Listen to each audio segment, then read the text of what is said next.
그 앞서서도 조금 언급을 해주셨는데 정원호구청장 관련 질문인데요. 지난 3일 성동구의 그 3표 레미콘 계획 현장을 방문하셨을 때 시장님께서 사전 협상제를 안 써서 10년을 허비했다라고 말씀을 또 하셨었고, 당시에 이제 정구청장이 쓴 책을 직접 봤는데 지역 발전을 이야기하면서 서울시 역할을 언급하지 않았다라고도 하셨고, 그 서울시내 파업에 따른 버스 중교운제 관련 해법을 두고도 정구청장과 이제 다른 의견으로 좀 대립을 하고 계신데요.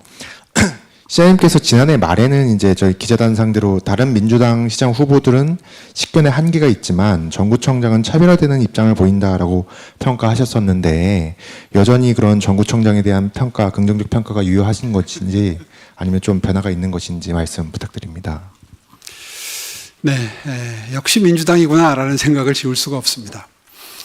지금 뭐 몇 가지 예를 들어 주셨는데, 그분의 한계를 드러난 몇 가지 사례를 지금 예를 드셨다고 생각합니다. 3표 레미콘 공장은 박원순, 정원호 두 분 시장구청장님 시절에 충분히 해결할 수 있는 단초를 마련할 수 있었습니다.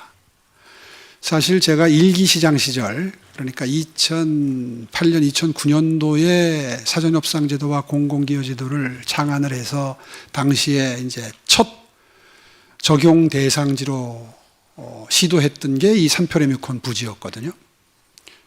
아시다시피 그때 현대가 사옥을, 본사를 이 3표 레미콘 부지 성수동으로 옮길 계획을 세우면서 서울시에 110층 초고층 빌딩을 제안을 했고, 거기에서 아마 원래 구상했던 협상대로 진행이 됐다면 공공기여도 거의 지금 이 GBC, 삼성동 GBC를 참작하면 한 2조 정도는 받아낼 수 있었을 거라고 생각이 들고, 당시만 하더라도 제도가 그렇게 받아내는 공공기여금이 그 건축물, 그 시설물 근처에 다 투자되도록 돼 있거든요. 그렇다면 성수동이 지금의 성수동이 아니죠. 훨씬 더 빠른 속도로, 훨씬 더 많은 발전을 이미 이룰 수 있었다.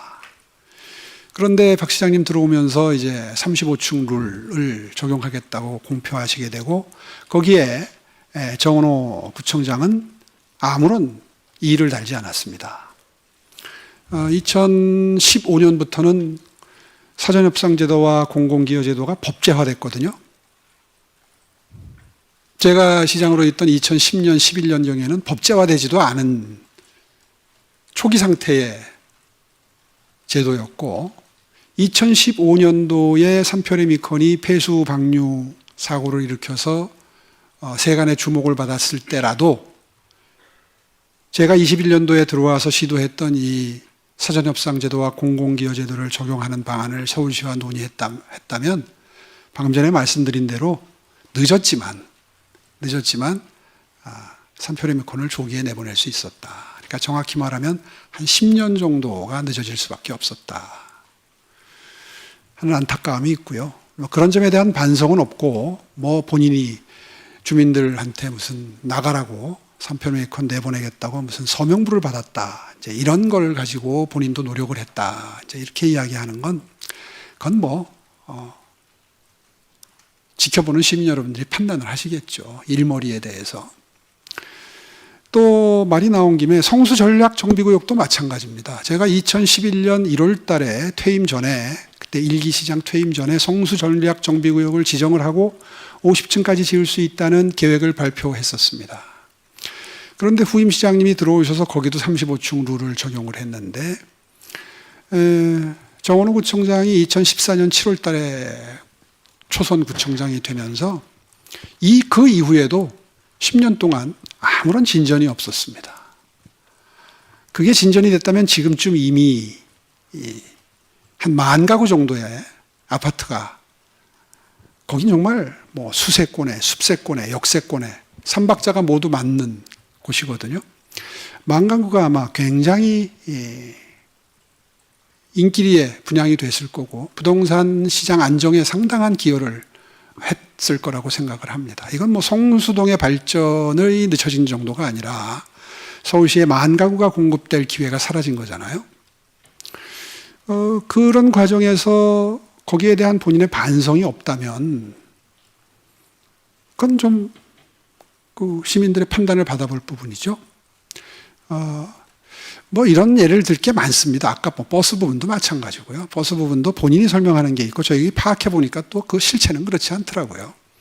이른바 성동구의 공공기관을 돌기 시작한 무료버스 운행을 가지고 서울시의 버스 개혁을 얘기하는 것은 지나친 일반화의 오류다. 저는 그렇게 생각을 하는데요.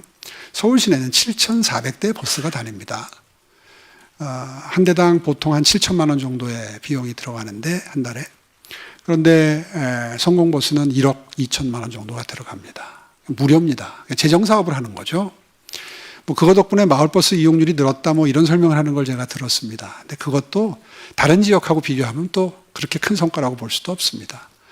그리고 그것이 그런 시너지를 냈다고 반드시 해석이 되는 것도 아니고요. 그러니까 그것을 아전인수격으로 해석을 해서 극히 일부에서 무료버스를 운행한 실적을 가지고 서울시의 버스 개혁을 논하는 것은 지나치게 견강부회하는 논리고요. 뭐 준공영제를 어떤 형태로든 손을 대면 돈이 더 들어갑니다. 예를 들어서 뭐 꼭 그 후보는 아닙니다만은 다른 후보의 경우에 뭐 노선 입찰제를 지금 주장한 것도 제가 본 적이 있고, 그다음에 완전 공영제를 주장하는 분을 본 적도 있고, 최근 들어서 그 다음에 수익 노선은 놔두고 수익이 나지 않는 손해 보는 노선의 경우에는 뭐 공공이 더 투자를 해라 뭐 이런 취지의 주장을 하는데 다 서울시의 재정이 더 들어가는 개혁을 이야기하고 있습니다. 실제로 준공영제가 지금의 환승 시스템과 맞물려서 전 세계적인 대중교통으로서의 위상을 매우 높게 유지하고 있는 것은 절대로 간과해서는 안 됩니다. 더군다나 서울시의 대중교통 통합 환승 요금이 세계적인 기준으로 굉장히 저렴하지요. 한 절반 내지 3분의 1, 4분의 1밖에 되지 않습니다. 그런데 적자가 많다. 이런 비판을 하는데 당연히 적자가 날 수밖에 없죠. 지하철과 마찬가지로 이렇게 요금이 싼데 어떻게 흑자가 나겠습니까? 그런데 이제 뭐 파업을 기점으로 해서 여러 의견을 내는 것까지야 그건 뭐 바람직합니다. 여러 가지 토론을 거치면서 한 번씩 점검도 하고 할 필요는 있겠습니다만은 그분들이 내는 대안이 반드시 바람직한 방향으로의 대안은 아니다. 그런 관점에서 서울시도 토론회를 준비하고 있습니다. 조만간 토론회를 통해서 장단점도 비교하고 나타나고 있는 여러 가지 문제점들이 또 없는 건 아니기 때문에 뭐 사모펀드가 이익을 추구한다든가 하는 저희들도 느끼고 있는 문제점들이 있기 때문에 이제 그런 문제에 대해서는 충분한 토론과 고민을 거쳐서 보다 정교한 버스 정책을 마련하도록 하겠습니다.